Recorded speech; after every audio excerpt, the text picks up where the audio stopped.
This story is quite dark and mysterious, and it features a very old English game, which we call football, and in America, known as soccer. Many centuries ago, in the time of knights and dragons, 3 brothers and their sister were playing football on a green in front of a church. The youngest, whose name was Roland, was the most skilled with the ball. He scooped it up off the ground with his foot and bounced it up and down on his knees until finally he let it drop. But as he was about to kick it, he slipped in the mud, and instead of driving the ball towards the goal, he sent it up into the air, and it soared over the nave of the church and landed in the graveyard behind it. His 2 elder brothers looked at him as he lay on the ground and chorused together, "Roland!" Meanwhile, their sister, Ellen, skipped off to fetch the ball from behind the church. But she was not careful to go around the church, keeping it on her right-hand side. No, instead, she circled the church on her left. In other words, she went widdershins. In superstitious times, it was considered bad luck to go widdershins because the sun travels in the opposite direction.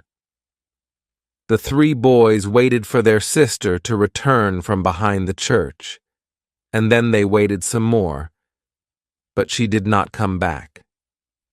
They looked at each other and shrugged. Eventually, Roland went to look for Ellen. He found her footprints leading into the graveyard, but they stopped in mid-track, as if she had vanished into thin air. The mother of these 4 children was none other than Queen Guinevere. By this time, her husband, King Arthur, was buried on the island of Avalon. His famed knights of the Round Table had dispersed. The castle of Camelot lay in ruins, and she now lived with her children in a townhouse in the northern city of Carlisle. When the 3 boys told their mother how their sister had disappeared, she was distraught. "Oh, my Ellen has been taken by the King of the Elves," she declared. "Only the bravest knight in all of England can save her. Where is Sir Lancelot? Where is Sir Gawain? What has become of Sir Eric? They are all gone. Nobody is here to defend us." "Mother," said the eldest of the sons, "it's no use calling on those names of old.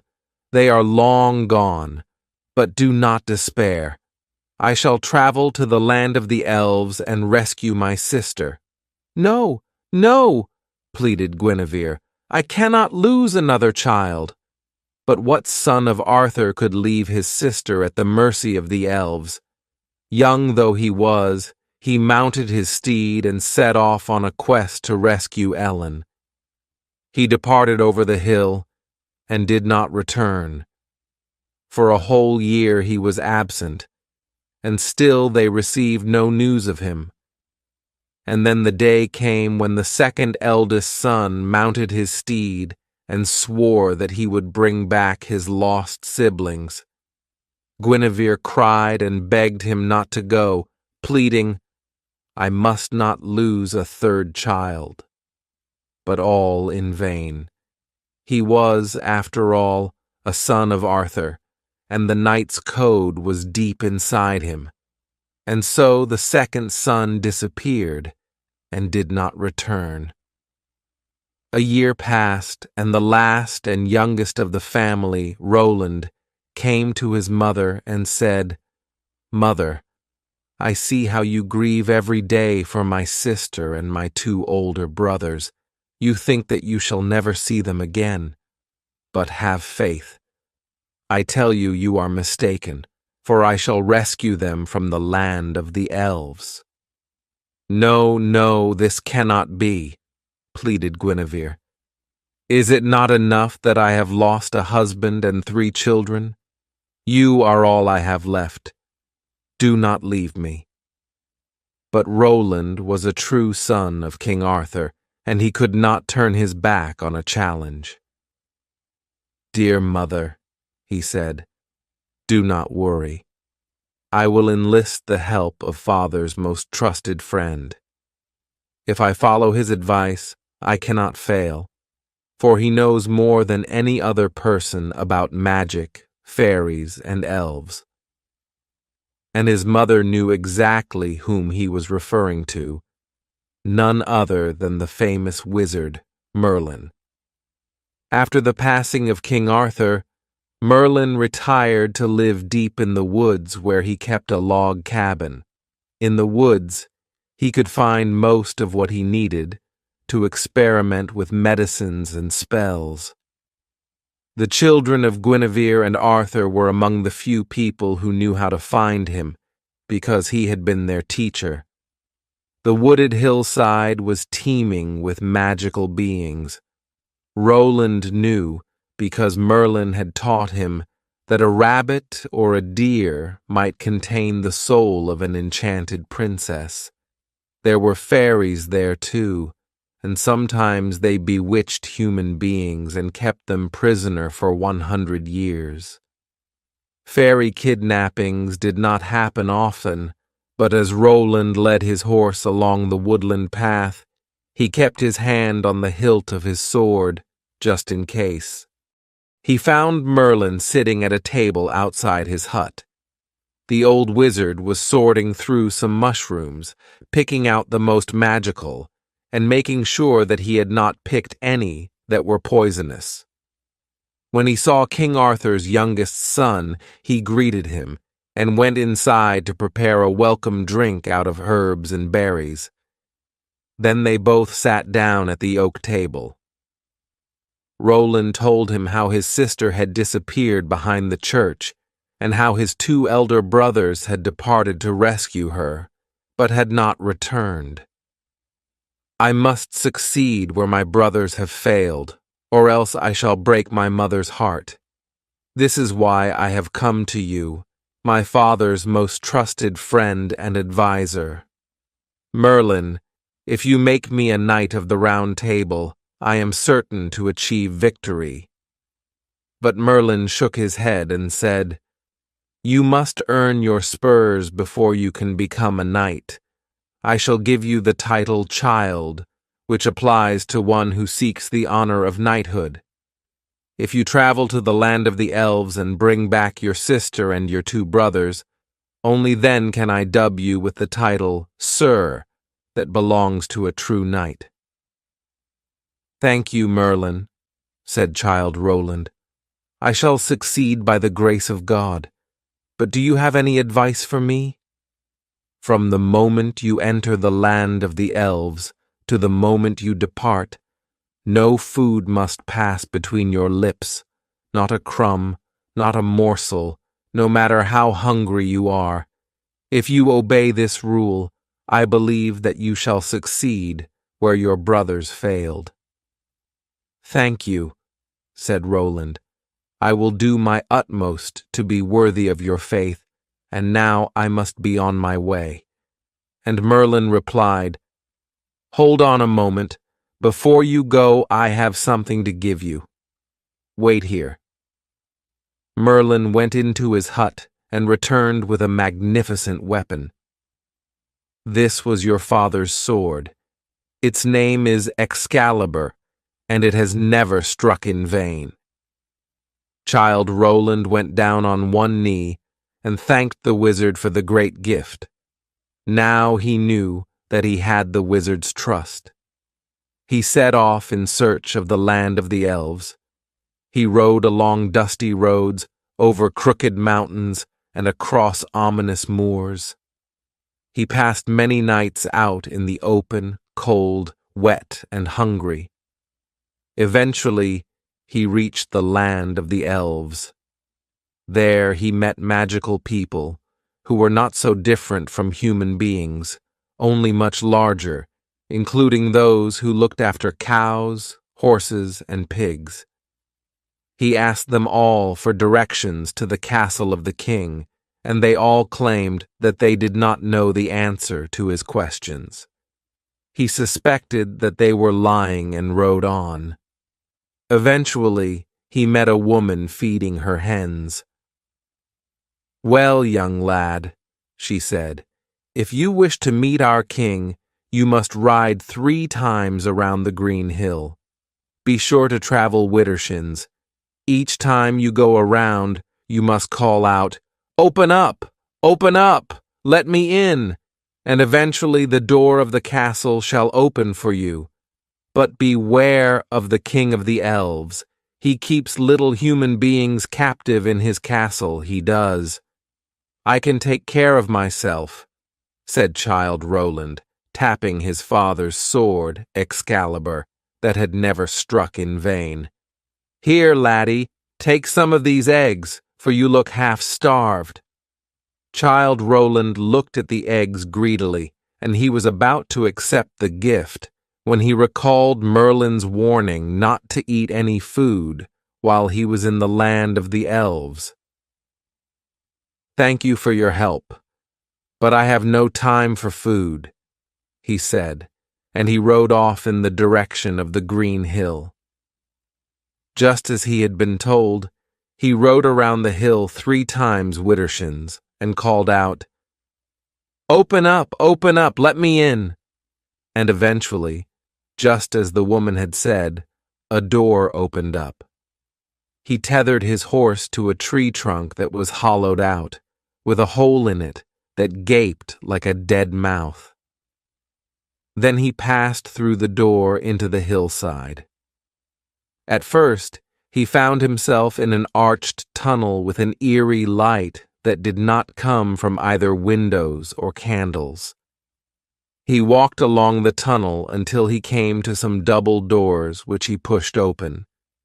Now, he was in a magnificent palace. The ceiling was as high as a cathedral's and was supported by huge Gothic columns. An immense lamp hung on a gold chain, and at its center, a black lump of coal emitted brilliant rays like the sun. The light danced on the multicolored jewels, shaped into leaves and flowers, which crept around the floor of the hall like an ornamental garden. At the back was a giant couch made of velvet and silk, and seated on the couch he saw his sister, Ellen, combing her golden hair. She was not at all surprised or excited to see her brother, because the king of the elves had put her under a spell that made her slow and docile. He went up to greet her, and she said coolly, "Your brothers came before you. Now they are prisoners in the dark tower and are nearly dead. You should not have come here. The same fate shall befall you now, and our mother will have lost all her children. I have promised her that I shall rescue you all," said Roland, tapping his father's sword, Excalibur, that never struck in vain. "May God help you, you poor, helpless fool," said his sister. She put down the comb and slowly arose from the couch before fetching a golden bowl of milk and bread for her brother. "Thank you, sister," he said. "I have never felt hunger such as this." She looked at him with eyes full of pity, but could not warn her brother not to eat the food because of the spell she was under. He was about to take it when he recalled Merlin's warning, and he said, "But I cannot eat until I have rescued you." Then a giant voice boomed from the tunnel. "Fee, fee, fo, fum! I smell the blood of a British man. Childe Roland to the Dark Tower came." The voice was followed by the giant king of the elves who smashed through the double doors. Childe Roland drew his father's sword, Excalibur, that never struck in vain. The elf king was large and strong, but Roland was quick and nimble, and eventually he beat the king into submission. He could have cut off his elfin head, but instead he gave him a chance for survival. Release my two brothers, and grant all of us safe passage from the land of the elves, and only then I shall grant your life," he declared. The king agreed to Roland's terms. The brothers were lying in a trance in a cell of the dark tower. The king took a little phial of colored liquid and sprinkled it on their foreheads, and they came to. He did the same for Ellen, who also snapped out of her trance. Then the four children departed for England, their home, and their mother, Queen Guinevere. Childe Roland to the dark tower came. His word was still, "Fee, fee, fo, fum, I smell the blood of a British man." And the poet Robert Browning wrote a poem called "Childe Roland to the dark tower came." The word child with an E on the end means the son of a noble who is yet to win his spurs as a knight.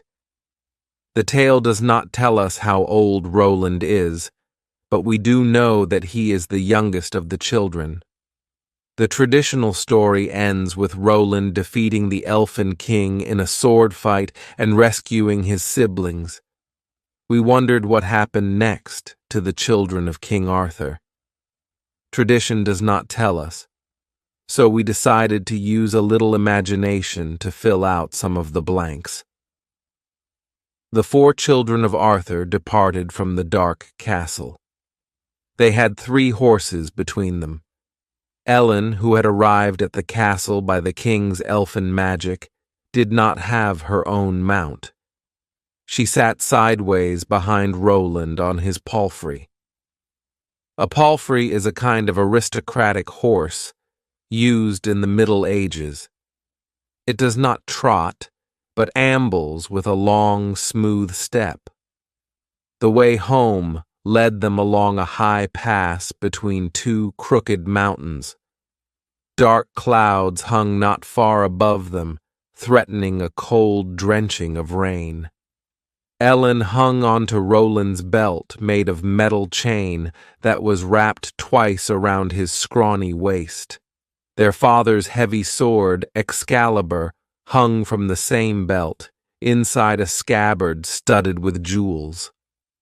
On his left arm, he carried a battered shield, filled with dents, the marks of their father's many battles and encounters. Under the mud, grime, and blood spatters, it still bore the family symbol of a dragon. Roland was even younger and punier than his father, Arthur, had been when he first drew the sword from the stone. He was just 13 years old. The eldest of the brothers was called Benedict, and he was the son who looked most like their father. He had the same strong brow, thick chin, and blazing eyes. Naturally, he thought that their father's sword and shield belonged to him, but Roland told him, "Merlin entrusted them to me, and gave me the title child to denote that I shall be a knight one day." "But the weapons look all wrong on you. You're too young and weak to be a knight," insisted Benedict. "So, I defeated the Elfin King, did I not?"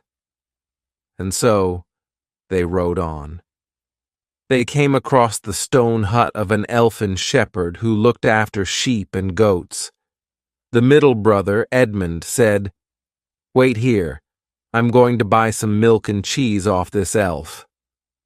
But Roland rode in front of him, saying, "Stop. We must not eat anything until we leave the land of the elves. I'm weak with hunger. Who says we can't eat?" "Merlin. He gave me instructions. We must leave this land first, so the faster we go, the sooner we'll eat." At least the sun came out when they reached the lower slopes. They stopped to drink from a spring and looked enviously at the horses as they nibbled the grass without any ill effects. At night, they slept under the stars, feeling sharp hunger pains, and in the morning they rose early and continued. "I'm so hungry, I'm not sure I can go on much longer," complained Edmund. "How will we know when we've left the land of the elves?" asked Ellen. "When we start to see people who don't look like they're elves," said Roland. They rode on into the evening. All of them were weary and saddle-sore. "Ow, my buttocks hurt," complained Roland. "How do you think your horse feels carrying the two of us?" asked Ellen. It was late in the evening when they rode into a village with an inn. Through the window they could see a blazing fire and people, or were they people? Elves were not so different from humans at a distance. In general, they were tall and slim, with delicate skin and fine features. They often sported a mass of lustrous blonde hair. "I don't care if they are elves. I'm going inside," said Edmund. "If I see another elf, I'm going to go crazy," said Ellen. Edmund dismounted from his horse and walked on wobbly legs into the inn. The others waited, swaying in their saddles with faintness. A few minutes later, Edmund came back and said, "What are you waiting for? There are people inside and the kitchen is working. Not an elf in sight. I've paid for 4 beds." Almost every muscle ached as they dismounted, tied up their horses, and walked the short distance to the door of the inn. But once they were inside, they immediately felt revived. The mixture of warmth, human chatter, and smells of food was the best medicine. The innkeeper who welcomed them was no elf. He was round and red-haired with freckles on his nose. "Come in, young strangers," he said. "My daughter is preparing your room. Will you be eating before you settle down?" "Yes, we'll eat a lot," said Edmund, putting a silver coin on the bar. "We're really, really hungry." "We've just come from the land of the elves where we could not eat," added Ellen. "Well, young noble lords and young lady, sit down, and we'll bring you a feast fit for royalty. You can put your things down here. I'll take them upstairs for you." But when he offered to take Roland's sword and shield, the boy said, "These never leave my sight." "They are fine weapons," said the innkeeper, admiring the golden sword hilt and the jeweled scabbard, "but a little unusual on one so young, if I may say so." "Can we sit near the fire?" asked Ellen, who was feeling frozen. "Yes, my dear. I'll move a table over for you," said the innkeeper. And while he was doing that, Roland propped Excalibur and the shield against either side of the fireplace. One of the guests at the inn looked up from his drink and said, "If I'm not mistaken, that's the ensign of Uther Pendragon." And the eldest brother told him, "I am Benedict Pendragon, and these are my brothers and my sister." The man raised his glass as if making a toast and then said, "You children are on the young side to be riding out alone. The forests around here are thick with bandits who will be glad to take those fine weapons off you. Thank you for the warning, but we can look after ourselves," Benedict told him. The man still could not take his eyes off the magnificent sword. Eventually, he stood up and went over to the fire to admire it closer up. He reached out to touch the hilt of Excalibur, and Roland sprang over, upsetting a tankard and spilling drink on one of the guests. But he need not have worried. When the man's fingers touched the hilt of the sword, he recoiled. "Ah!" he groaned. "The fire has made it red hot." His friends roared with laughter. However, Roland had no trouble picking up the sword and propping it against the table where they were sitting. The innkeeper brought a hearty meal, but it turned out that the 4 young Pendragons could not eat as much as they had anticipated. They were so starved that their stomachs had shrunk. So they asked the innkeeper to save the leftovers for the morning. They all slept solidly and then ate a hearty breakfast, which was served by his daughter. The horses were also refreshed, and they set out in a northerly direction, taking provisions with them so that they would not be hungry on the way. After they had ridden for about half an hour, the track entered a wood. "Everyone be on your guard for bandits," commanded Benedict, who rode on ahead to check that the way was safe. For a while he disappeared from view, and then the others heard a kerfuffle and the clash of metal. "Ben's in trouble," declared Edmund, and he spurred his horse onward to help. Roland wondered what to do. His sister was riding side saddle behind him, and he knew that if he charged into the fray, she would be vulnerable to falling off or worse. "Ellen, you wait here," he said. "No," she said. "I don't want to be separated from you all." "All right then," he said, drawing Excalibur from its jeweled scabbard. And he charged on ahead, only to be met by his 2 brothers, riding full tilt back towards them with 5 bandits in hot pursuit. Roland held out Excalibur in front of him and yelled at the top of his voice, "Ah!" Excalibur crashed into the shield of the first brigand, and he went flying from his horse. Roland soon engaged the second villain in a sword fight. A third brigand tried to grab Ellen, but he leaned out too far, and seeing that he was off balance, she grabbed his sleeve and yanked him off his horse. She was not a daughter of King Arthur for nothing. Meanwhile, their 2 elder brothers returned to the fray, and together they saw off the bandits, who fled on horseback and foot as best as they could, leaving one of their number wounded and moaning on the ground. Ellen pulled back the visa of his helmet and saw a reddish face they all recognized, none other than their host of the previous evening, the innkeeper. "They came in the night and took me prisoner," he groaned. "A likely story," said Benedict. "Ah, have mercy, help me," said the innkeeper. "We can't leave him here to die," said Ellen. "Yes, we can," said Edmund. "We'll bind his wounds and take him back to the inn," said Roland. "How?" asked Ellen. "He's not fit to ride." "We shall see," said Roland, who took a sheet out of his bag and started to cut it with his knife to make bandages. "If there are any healing plants in the forest, now would be a good time to gather them," he said. "The sap from pine trees can be good for wounds," said Ellen, who had learned many healing remedies from Merlin.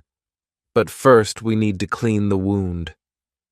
"Here," groaned the innkeeper, touching his jacket pocket, which it turned out contained a flask of spirit. "That will do nicely," said Ellen, who used it to clean out his wounds.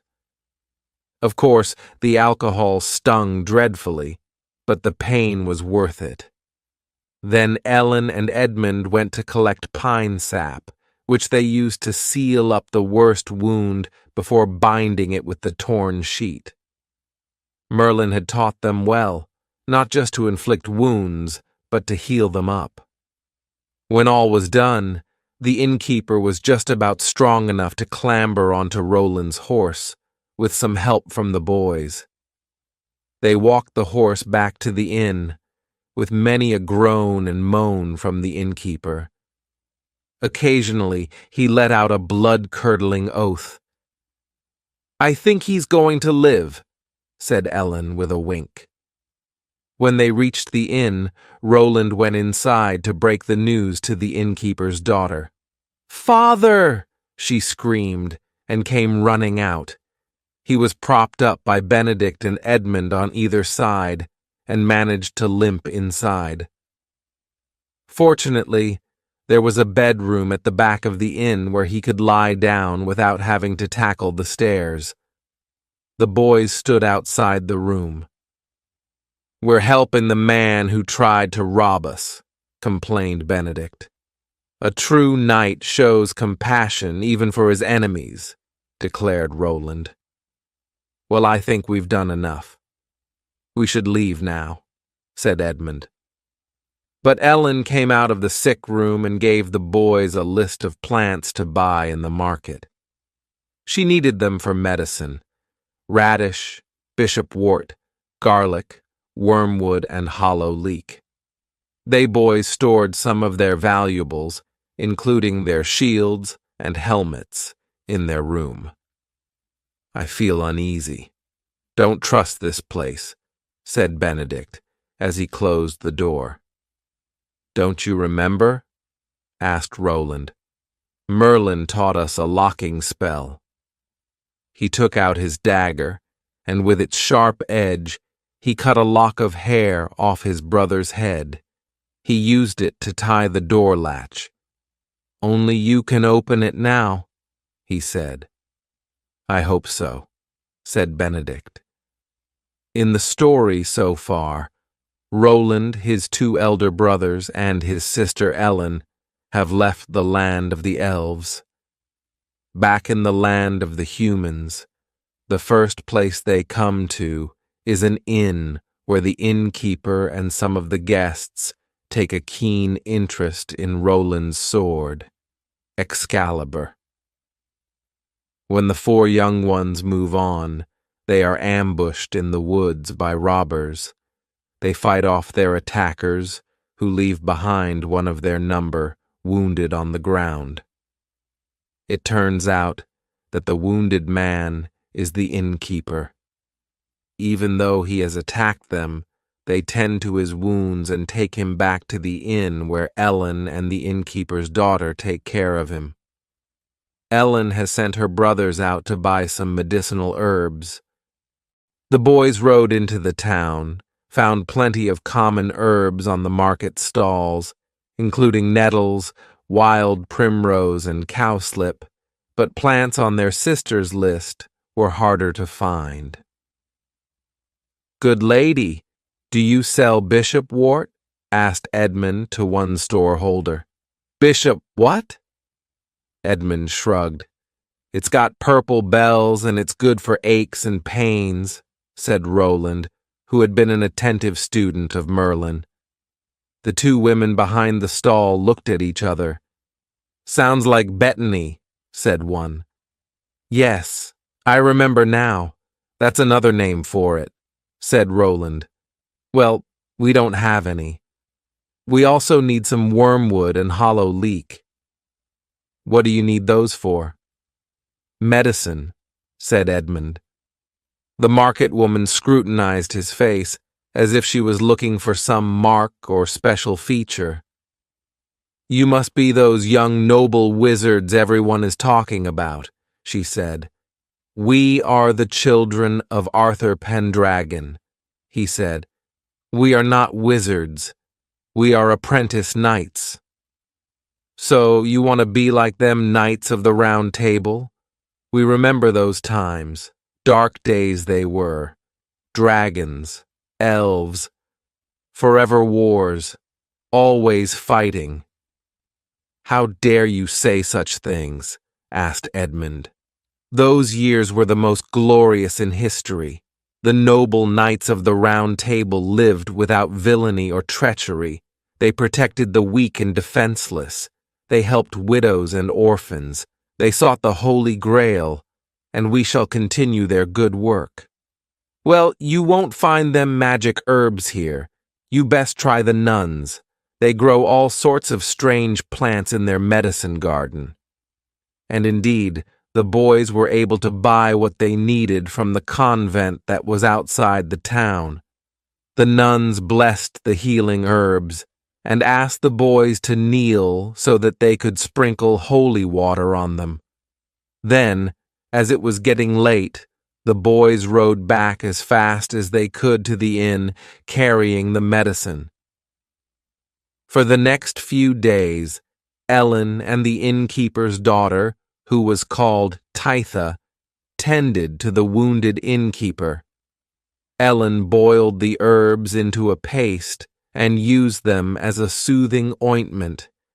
They also prepared healing herbal baths for the patient and fed him on chicken soup. Every day, Benedict would come into the sick room and say, "He's looking better. Can we leave now?" And Ellen would reply, "Brother, be patient. Healing takes time." Well, ask him why he was riding with the robbers. All in good time, brother. Let him rest. Benedict was not happy. He suspected that the innkeeper was part of a plot to rob them of their most precious possession, their father's sword Excalibur. As the eldest of the brothers, he thought he should be the one who carried the famous weapon on his side. But his younger brother, Roland, was adamant. "Merlin entrusted the sword to me." "Well, you better not let it out of your sight," said Benedict, "because if you lose it, you will have to answer to me." Over the next week, the boys took their horses out for gallops over the fields, hunted for game in the woods, and played football with the locals on the village green. Everywhere they went, Roland took Excalibur with him. Of course, playing football with a sword attached to your waist is no easy feat, so he had to lay it down on the ground, always within his sight. The wounded innkeeper was well on the road to recover. Soon he managed to hobble into the main part of the inn to sit with the customers, who congratulated him on his recovery. "Father, lie down. You are not well enough yet," protested his daughter. "I'm not the fool you take me for. All the while I'm lying in bed, you lot are robbing me blind. Free drinks on the house, I'll be bound. Lovely. Only I'm the one that's paying for it." "You talk such nonsense, father." His friends laughed and told him to stop moaning. "Back from the dead, eh? We thought you was a goner. What medicine are you taking? 'Cause I want some of that." Titha said, "We are so grateful to Ellen. Her knowledge of healing is better than any magic. She is like a sister to me now." "Here, I've got toothache," said another man numbly. "Have you got anything for that?" "A little swipe of this ointment on your gum should help ease it," said Ellen, placing a blob of ointment in his hand. He dipped his finger in it and ran it inside his mouth, and then smiled. "You do not lie," he said. "This is powerful magic." The innkeeper sat with the customers until evening, when the boys returned from the hunt, splattered in mud and carrying partridges and wood pigeons for the kitchen. "Congratulations on your recovery," declared Benedict when he saw the innkeeper. "Now you can tell us why you were robbing us before I call the sheriff." Ellen came up to him and said, "Brother, now's not the time." But Benedict had lost patience. He drew his sword and lurched at the innkeeper. Titha tried to get in his way, but he grabbed the innkeeper by the collar. "Confess now, or by the time I've finished with you, my sister will need more than a few herbs to heal your wounds." 3 of the innkeeper's friends pulled out daggers. Edmund and Roland drew their swords and looked like they meant to use them. "Calm yourselves," begged the innkeeper. "Let me speak. I'll tell you the true story. I'm an innocent man, I swear. I'm a man of peace. A fine man of peace who robs your own guests, declared Edmund. Everyone put your weapons away and let him speak, insisted Ellen. Is this how Merlin taught you to act as guests? And Roland said, Yes, no need for weapons or threats. Let him speak. And he returned his father's sword to its scabbard. You see, he said, 3 years ago, there was a fire in the kitchen and the whole inn burned down. You can ask anyone who lives here about it. I'm telling you the truth. Yes, he speaks the truth. We remember it well, said one of his friends. What could I do? I had to borrow money while we built it again. But who could I borrow it from? I don't have rich friends. I had to go to the fairy folk. They are the only ones with gold to spare around here. Benedict scoffed. We don't believe fairies share their gold, he said. You are right. They don't give it away. They demand that I return twice what they lent me. That's their terms. And seeing as I can't pay, they threaten to take my dear daughter. As he said this, tears welled up in his eyes.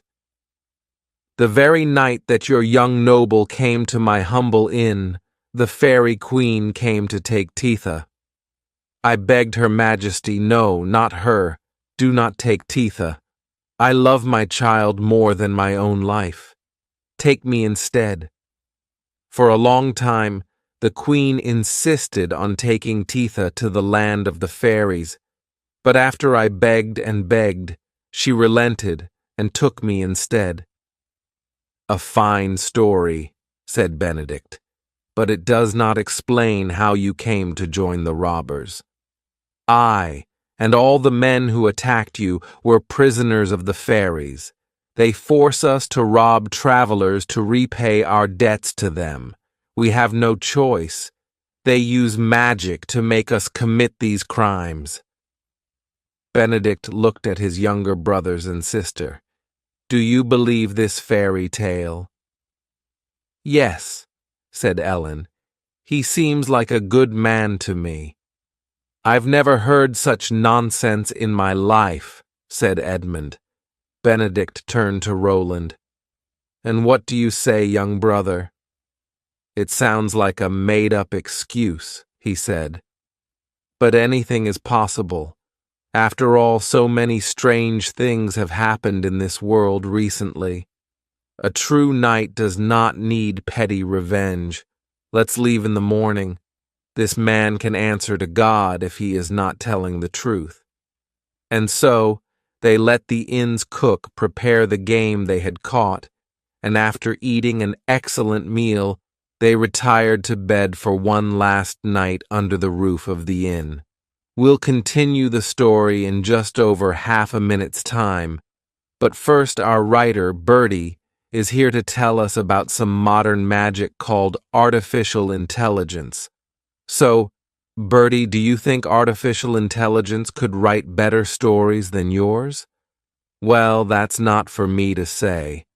But I do know that our sponsor, Storybird.ai, can write and read a story that's tailored to you.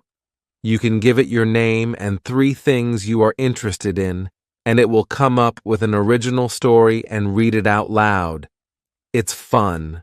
So, ask your parents to please go to Storybird.ai.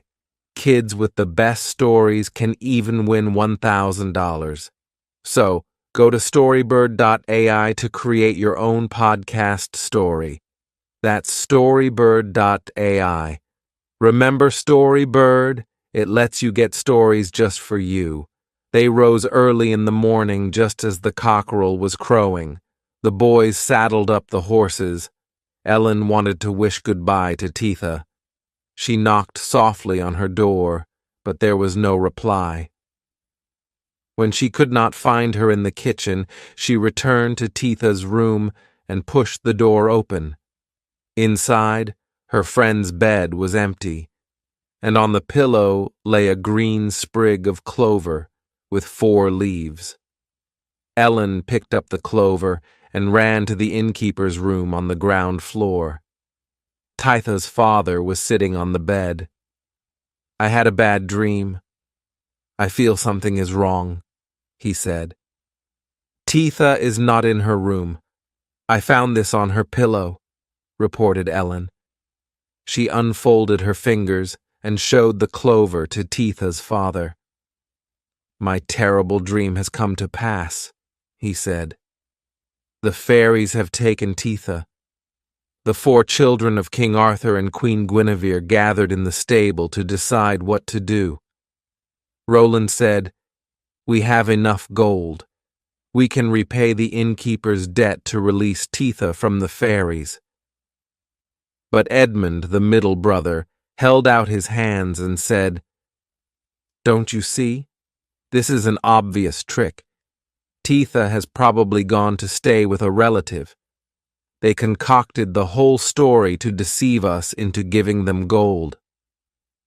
"No," insisted Ellen. "I'm certain Titha would never be party to a dirty trick like that. She is like a sister to me now." "I think Edmund is right," said the eldest brother, Benedict.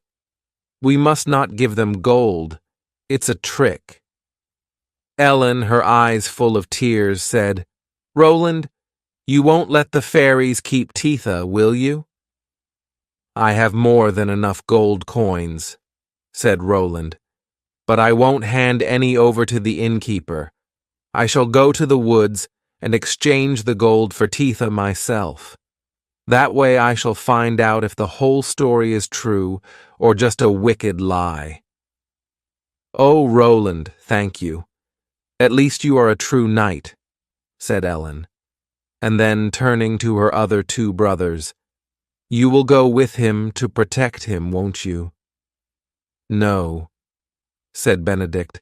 "I'm the eldest, and I have warned all along against this foolish trick that we have been falling into. If Roland believes these incredible stories, that is up to him. But I give my order that he cannot take Excalibur with him. It is our father's sword and the symbol of his kingship. It belongs to all of us. He has no right to lose it through his stupidity when he falls into an ambush by robbers or fairies or both." "That's right," agreed Edmund. "This is an obvious trick. You will be ambushed. They won't repeat their last mistake. This time they will come in greater numbers, and you won't be able to fight them off, and you will lose, not just the gold, but the sword that belongs to all of us. So, young brother, go if you wish, but Excalibur stays with us," said Benedict. "All right," said Roland, unbuckling Excalibur and handing it to Benedict. "Give me your sword. You can look after Excalibur while I am away, but I want it back as soon as I return." Roland needed the innkeeper to show him the location of the fairy circle in the woods. He set up a horse and cart to make it easier for the innkeeper to travel. They set out in the late afternoon. As they were rattling down the lane, Ellen ran out of the inn and jumped up onto the cart. "I'm coming too," she insisted. They drove into the woods until they could go no further. They tied the horse to a thorn tree and walked along a path. As the trees grew thicker and thicker, Roland could not help wondering if they were being led into a trap. It was growing dark. How would they ever find the way out? Eventually, they came to a clearing where a ring of white flowers was like little lights, forming a magical circle. They sat down on a tree log. "What are we waiting here for?" asked Ellen. "You'll see in due course," said the innkeeper. The air was growing cooler. Ellen shivered. "I feel like we are being watched," she whispered. I think I can hear footsteps in the woods, said Roland. Just wait, you will hear music next, said the innkeeper. And he was right. The notes of the fairy music drew closer and closer, and soon a band of little people appeared out of the woods and began to dance around the circle, faster and faster, until all at last the ground opened up in the center of the circle. A bright light arose out of the opening, until it became clear that the glow emanated from a golden crown on top of the head of a tall and elegant woman dressed in green velvet. She was followed by 2 miniature knights in armor, about half her height. Their raised visas revealed gnarled and fierce faces with alert eyes scanning right and left. The dancers threw themselves onto the ground and chanted in unison, "All hail Sybil, Queen of the Fairy Folk." The light from the crown was bright enough to illuminate the entire fairy ring and the tree trunks that surrounded it. The innkeeper stood up from the log, shielding his dazzled eyes with his hand, and then went down on one knee. "Fairy Queen, I have returned to ask you for the return of my daughter. Innkeeper, we have missed you since you left our company. Your daughter is down below. She is awaiting your return. But I need her with me at the inn, and my friends have brought gold to repay my debt. Good friends indeed. Step forward and show me the color of your gold." Roland stood up and walked slowly into the brightly lit ring, being careful not to step on any prostrate fairy dancers. He did not kneel, but he said, "This purse contains the gold coins." Said the queen. "You will have to bring them down to the fairy treasury to be weighed." "Where is the treasury?" asked Roland. She turned and gestured to the opening in the ground and the steps down. "The treasury is in our world," she said, "beneath yours. But, Your Majesty, you can trust my word. I am Rowland, son of King Arthur. I carry the honor of the Round Table in my heart, so you see there is no need to weigh the gold." "Not all those knights were that honest, you know," retorted the queen. "If you want to repay the debt, it has to be weighed by the fairy treasury. That's the law." "Whose law?" "My law." "All right, then. I will take the gold to your underground treasury. Who will lead the way?" "You shall come with me," said the queen. "I'm coming with you," called out Ellen, running forward. "No, you're not. It might be a trick. You can't stop me. Titha is my friend, and I will make sure she is released before I return up to the air," she insisted. "Let her come too," said the queen. "You will both be my honored guests, provided that you are honest. But first, before you enter my palace, you must surrender your sword. Humans cannot carry arms in my palace. That is also my law." One of the fairy knights stepped forward. Roland drew his brother's sword from his side, and then, holding it sideways under the palms of his hands, he presented it to the knight, who then turned and showed it to the queen. "I thought you said you were Roland, son of Arthur," said the queen. "I am." "Then why do you carry this human sword? Where is Excalibur?" "Excalibur is with my brother Benedict, who is also a son of Arthur," replied Roland. "Why did you let it out of your sight? Merlin entrusted the famous fairy sword to you, not your brother." "How do you know that?" "Because it is a fairy sword and is our property. It was lent to Merlin by my sister, the Lady of Avalon. She did so without my permission. Well, I did not bring it, Your Majesty. I see that you are cunning like your father, Well, now we shall descend. She turned around and stepped towards the opening in the ground. The queen led the way down the steps, followed by one of the fairy knights. Ellen and Roland went next, and the second knight came behind them. The steps, cut into the earth, formed a spiral like an underground tower. Deeper and deeper they followed the light from the queen's crown, until at last they came to a gleaming golden gate guarded by knights with long axes. They passed through the gate into a bright hall, where the ceiling was held up and lit by shining gold pillars. All around, fairy folk were working at making ornaments, like gold leaves, or apples of rubies and emeralds, or toy mice made out of diamonds.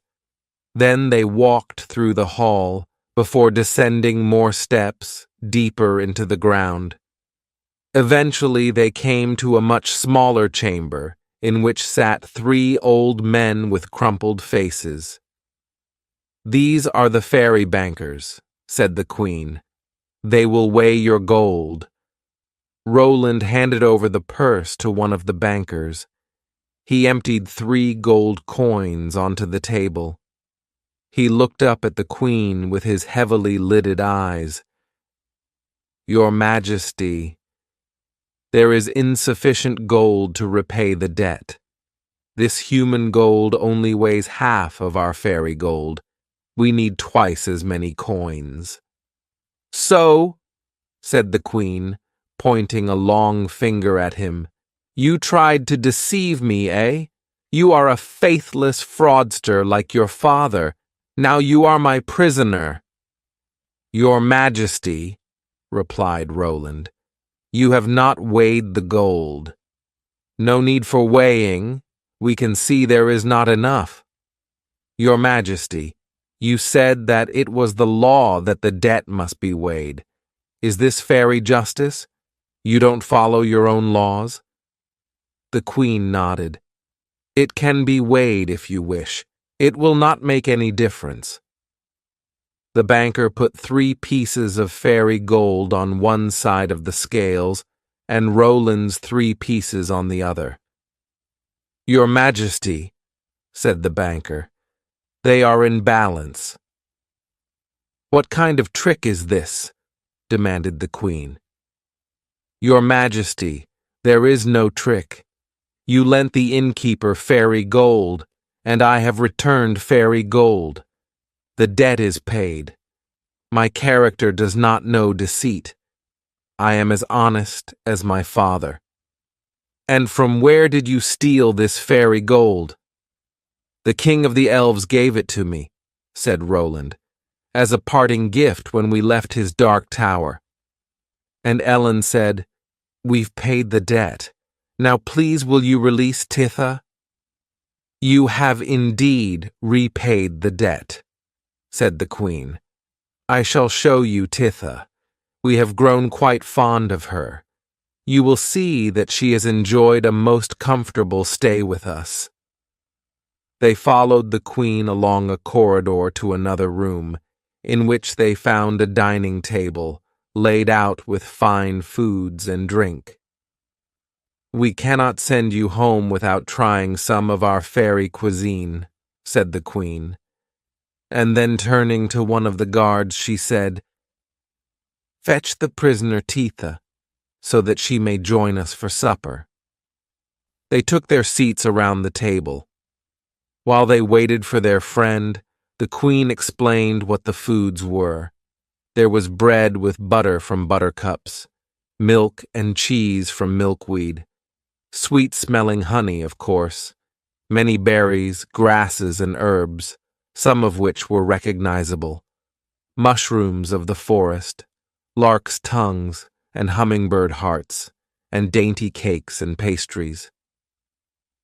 When the guard returned with their friend, Ellen sprang up. "Titha!" She ran over to hug her, but Titha seemed drowsy. "Hello, Ellen," she said sleepily. She took her seat at the table but had trouble pulling the chair back. She was clearly not herself. Ellen looked at Roland. They both understood. The food contained magic that made humans sleepy.